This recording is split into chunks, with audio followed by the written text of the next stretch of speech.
Hi guys, hola amigos. I am Dr. Veronica Garcia. I am your host for this podcast of Living Life a Life View. And today I am joined by a highly vibrational, beautiful, awesome, influential student at Life University and also compatriota. So you know I'm a little biased, but Mr. Axel Rivera Quintana, welcome. How are you? Thank you so much for having me here. I'm so excited to have you. I'm so excited to have the conversation that we're about to have. And I'm really excited for just the world to get to know you, a little bit more about you, but also a little bit about the beautiful force that you are within chiropractic. So, Axel, let's start at the beginning. You are from Puerto Rico, yes. Correct? Tell me how long you've been in Georgia.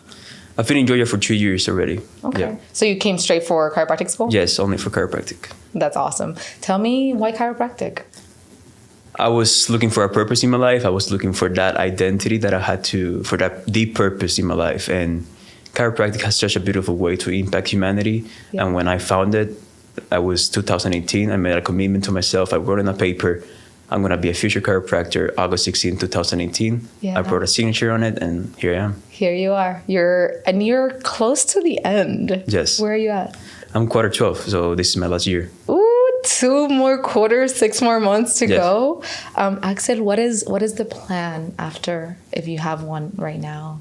Right now, I just want to go out there, serve whatever the universe puts me, just serve humanity is my best of my abilities. That's awesome. That's beautiful. So let's start with, there's a lot of beautiful hats that you do wear at the university, from being a student to being a leader in different clubs and organizations to also leading different things outside of the university. So let's start with those extracurricular in the university. You're involved in clubs. Yes. Which ones you're involved in? So since starting here at Life University, I was always involved in clubs. Mm-hmm. That was my first thing to do. And the big one in my life was KTC, Chiro Training Culture. Mm-hmm. I was training with them since day one. Mm-hmm. Another one was the Hispanic clubs that we have around here, mm-hmm. in the communities outside of campus as well. Mm-hmm. A big one that I have working right now is the fraternity, of course. Mm-hmm. Delta Sigma Chi, Dr. Straight Chiropractic. I've been part of Hispanic philosophy, hosting Hispanic philosophy for the community as well. Just everywhere that I can just lead chiropractic as I know that I can, I will be there. And it doesn't have to be with an organization. I'm just embodying chiropractic the best that I can. That's awesome, Axel. And I think that it's a beautiful thing that you bring into the conversation, philosophy, because there's 3 pillars of chiropractic. For those that don't know, you have the art, the science, and the philosophy, and all of them work in a beautiful rhythmic manner to create and to be able to impact our nature of chiropractic. So tell me how you got involved in the philosophy and what exactly is philosophy of chiropractic? Right, that's a beautiful topic to talk. I think I was by nature someone that inclined more into the philosophy, so going into the philosophy of chiropractic wasn't that hard for me. Mm-hmm. I was already obsessed with the philosophy, so when I got here, everything was making sense to me in my first class of my first quarter. And chiropractic philosophy is just the understanding that our body has an innate intelligence, right? And when we have this understanding, everything just works. And when you are in alignment with your principles, when you're in alignment with your philosophy, everything just will flow for you. Yeah. And chiropractic philosophy, it's just a beautiful thing that we have. It's what distinguishes us from any other profession. Mm-hmm. So the philosophy of something is what makes the profession. So people that, as you said, we have 3 pillars in the profession: philosophy, science, and art. If you don't practice any one of them, you're not doing chiropractic. So by doing chiropractic philosophy, you're doing chiropractic. If you have only the science and the art, you're not practicing chiropractic. Mm-hmm. So, and with the philosophy of chiropractic, I think that in first quarter, one of the very first things that we learn is the 33 principles, right? And just kind of start sprinkling a little bit of the knowledge within the adaptation that starting chiropractic school, coming from a semester system or a different country, and kind of refocusing everything, but the 33 principles being kind of the base of it, and also a little bit of the green books, but not quite enough, right? Because there's so many and there's so much greatness to it.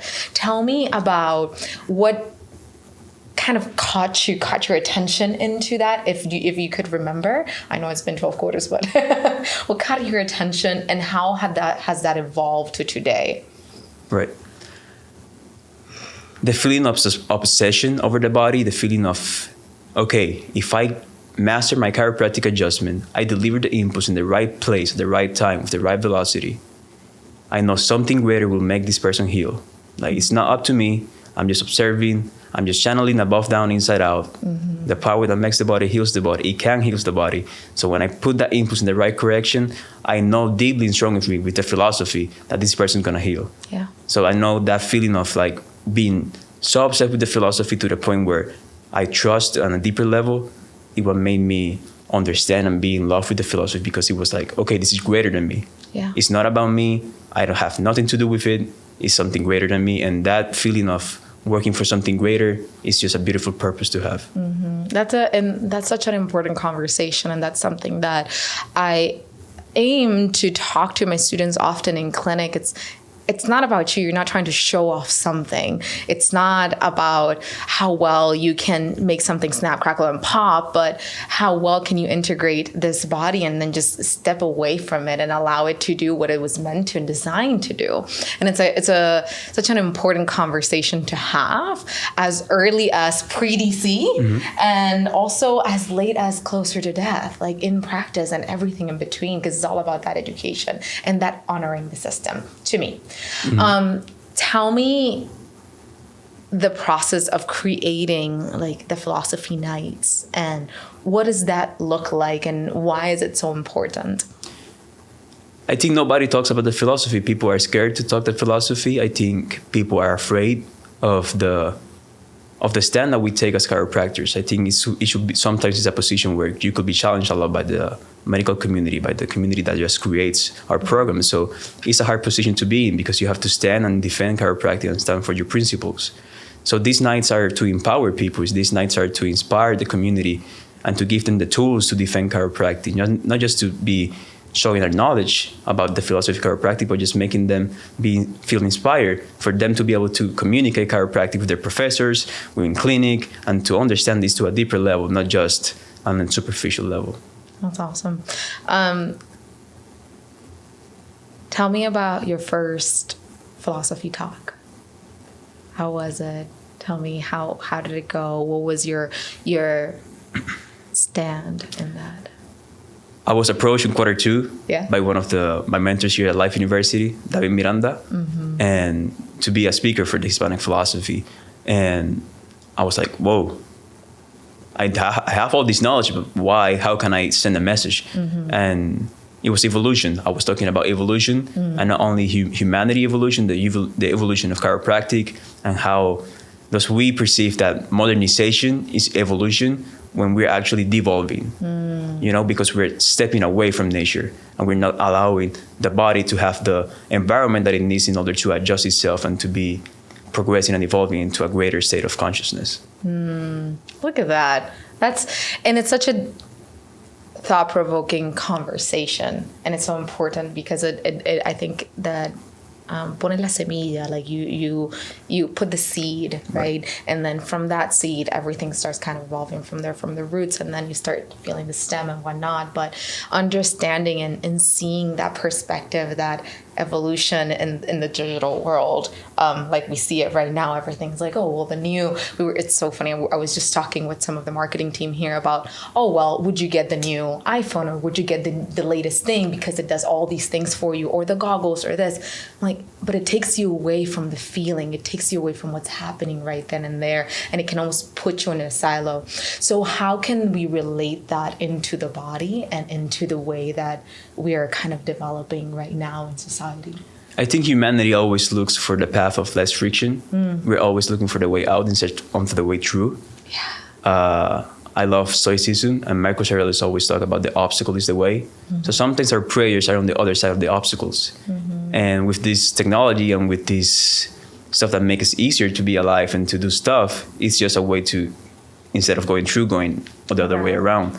And how do I relate this with the body? I think the healing is on the other side of the obstacle. Mm-hmm. The healing is on the other side of the pain. Yeah. I think sometimes we feel the pain, we want the way out, the easy way, take a pill.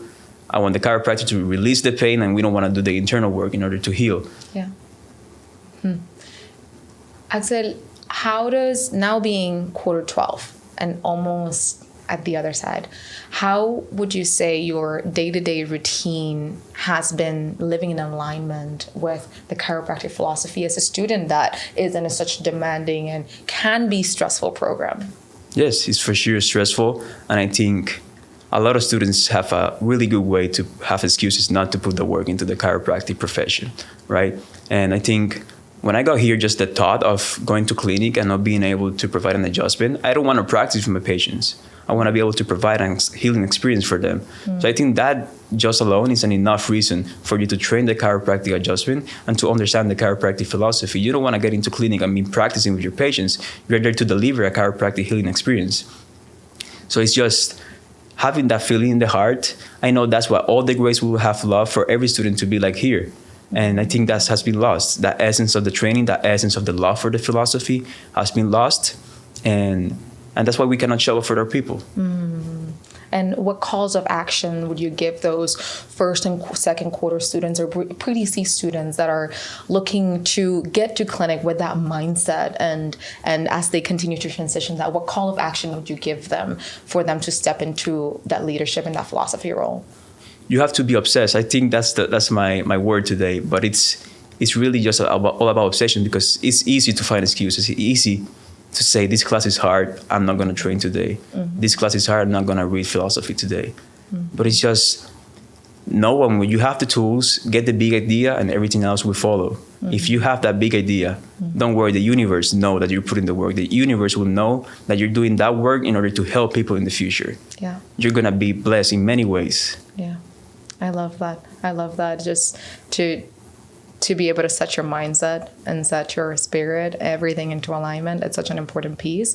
But putting in the work of not just focusing and hyper-focusing on the science and just the pathology and just the ologies, but also combining it with the technique and combining it with the philosophy and kind of bringing it all and building it together.